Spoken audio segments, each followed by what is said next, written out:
नमस्कार मित्रांनो, मी तुमचा मित्र मिस्टर टी फार्मर. आपण गेल्या काही दिवसापूर्वी कोकड्या रोगासाठी एक फवारणी घेतली होती आणि सगळ्यांचे मेसेज येऊ लागले की दादा फवारणीचे रिझल्ट दाखवा, फवारणीचे रिझल्ट दाखवा.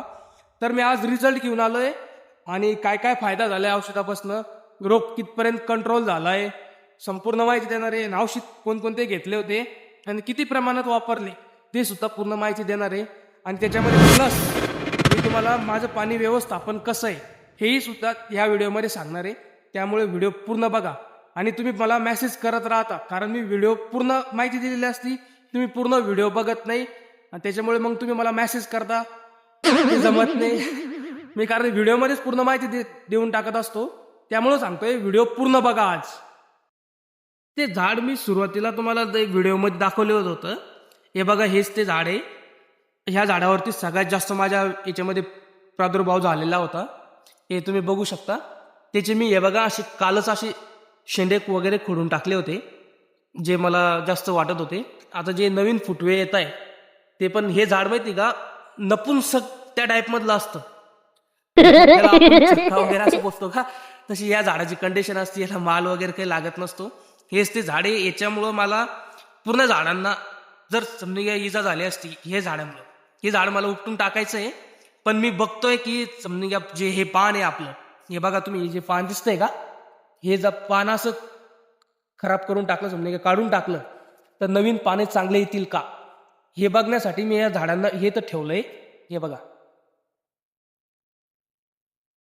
मी फवारणी करत होतो त्या टायमात किती पाणी घेतलं, पंप किती लिटरचा होता आणि त्या पंपाप्रमाणे औषध किती ml मध्ये घेतलं, ही संपूर्ण माहिती मी सांगतो तुम्हाला. आता झाडांची अवस्था तुम्ही बघितली.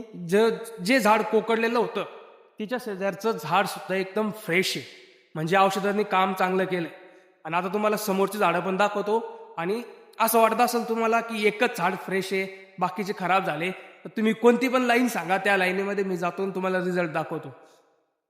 हे बघा मित्रांनो, त्यावेळी झाडाची अवस्था अशी होती, पानं वाकडी झालेली होती, वाढ थांबली होती आणि रोग वेगाने पसरत होता. शेतकरी म्हणून अशा वेळी खूप टेन्शन येतं, कारण खर्च केलेला असतो आणि पीक हातातून जाण्याची भीती असते. तेव्हा मी फवारणी घेतली. फवारणी घेताना कोणत्या गोष्टी लक्षात ठेवल्या, पाणी किती वापरलं, कोणत्या वेळेला फवारणी केली, हे सगळं तुम्हाला सांगतो. इथं तुम्हाला दिसतंय औषधी, हे बॅराझेट 15 लिटरच्या पंपासाठी मी त्याला 30 ml म्हणून वापरलं. आणि हे बॅराझेट आळईसाठी काम करतं. माझ्या मिरचीमध्ये आळई सुद्धा होती, त्याच्यामुळे मी बॅराझेट सुद्धा घेतलंय. तर औषध घेतलं होतं आपण रॉफेन. रॉफेन काय काम करतं, पांढरी माशी, थ्रिप्स, मावा यासाठी काम करतं. ते पण आपण 15 लिटरच्या पंपासाठी 25 ml या ml मारलं होतं 15 लिटरच्या पंपासाठी. आणि तिसरं औषध होतं आपलं बेस्टमॅन सुद्धा आपण थ्रिप्स, मावा, माइंड्स या कामासाठी वापरलं होतं. ते पण 25 ml प्रति 15 लिटरच्या पंपासाठी. आणि चौथं औषध घेतलं होतं आपण, आणि चौथं औषध होतं आपलं कार्बन डायझॅबिन, म्हणजे साप कंपनीचं कार्बन डायझॅबिन. आणि मॅनकोचे, ते नाव माझ्या लक्षात एवढं राहत नाही. हे वापरलं होतं आपण.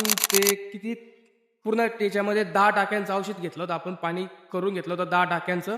आणि 10 पंप होणार होते, त्याचं औषध घेतलेलं मी आणि त्याच्यामध्ये टाकून ते फवारणी 15 लिटरच्या पंपासाठी मारलं.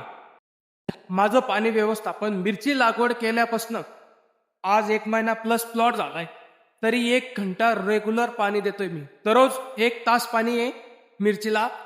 आणि तुम्ही म्हणता की एक दिवस आड पाणी द्यायला पाहिजे, माझं तसं काही विषय नाही आहे. मी कंटिन्यू 1 तास पाणी देतोय, त्याच्यामुळे झाड पण एकदम फ्रेश आहे आणि कंडिशन पण एकदम भारी आहे.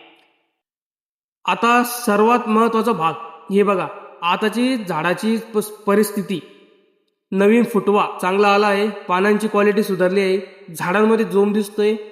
ज्या झाडांवर रोगाचा परिणाम होता त्यांच्यामध्ये ही सुधारणा दिसून येते. मित्रांनो, मी नेहमी माझ्या शेतातील खरा अनुभव तुमच्या समोर शेअर करत असतो. व्हिडिओ इथपर्यंत पाहिला असेल तर कमेंटमध्ये कोकडा लिहा, म्हणजे मला समजेल की तुम्ही व्हिडिओ पूर्ण बघितला आहे. असेच रिअल शेती अपडेट्स, औषधांचे रिझल्ट आणि मिरचीचे शेतीचे अनुभव पाहायचे असतील तर चॅनलला सबस्क्राईब करा. पुढे व्हिडिओमध्ये या प्लॉटचा आणखी एक पुढचा रिझल्ट आणि फुल धारणेसाठी काय करणार आहे ते मी दाखवणार आहे. त्यामुळे चॅनलला सबस्क्राईब करा, बेल आयकॉनवर नक्की दाबा. धन्यवाद.